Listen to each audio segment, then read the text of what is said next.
I have to admit that I bought Celestial Mechanica out of impulse. I like a bargain, and that is no truer than when applied to video games. After finding out it existed, I went straight to the website.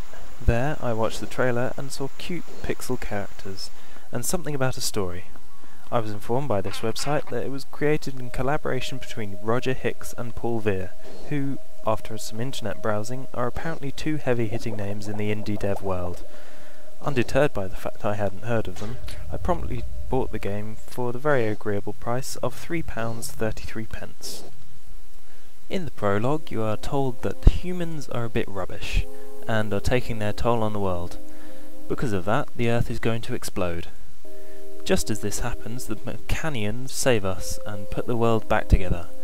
100 years later, and the Mechanian king is a bit fed up of having to look after the smelly humans, and doesn't like you, so he banishes you.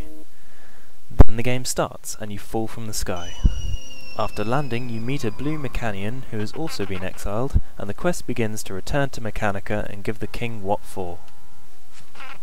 Metroidvania games have a choppy history, but Celestial Mechanica doesn't try anything new or experimental.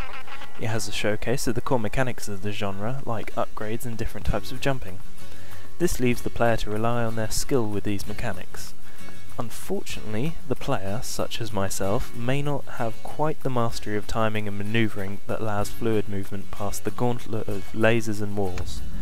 I died a lot and had to take a couple of minutes downtime occasionally. Fortunately, the death penalty is only having to restart the segment that you were in. The story does little more than move the gameplay along, but isn't uninteresting. It sends you from one temple to the next in search of ways to get past the most recent big obstacle. The length of the game doesn't give you much time to care about any of the characters, and later revelations in the plot left me thinking, so what, despite the fact that they made sense in the context of the story. The dialogue is still quite cute and charming. There are apparently hidden upgrades. I wasn't able to find any, so they did quite a good job. The fact that I wasn't compelled to go back and find any says quite a lot about the replayability.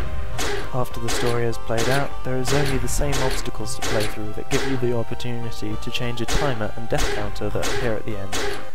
That aside, the pixel art graphics and the complimentary score are the best bits of the game. The developers seem to know this, because there are links within the game to their artist's website and Bandcamp. For the price, you wouldn't expect to get much, and indeed it took me about an hour and a half to get through. But time isn't the best way to measure this game. There are platformers out there that can give you the extra challenges that you may require. This game isn't one of them. The perfect application of all the game's resources show that quality over quantity is what the developers were striving for.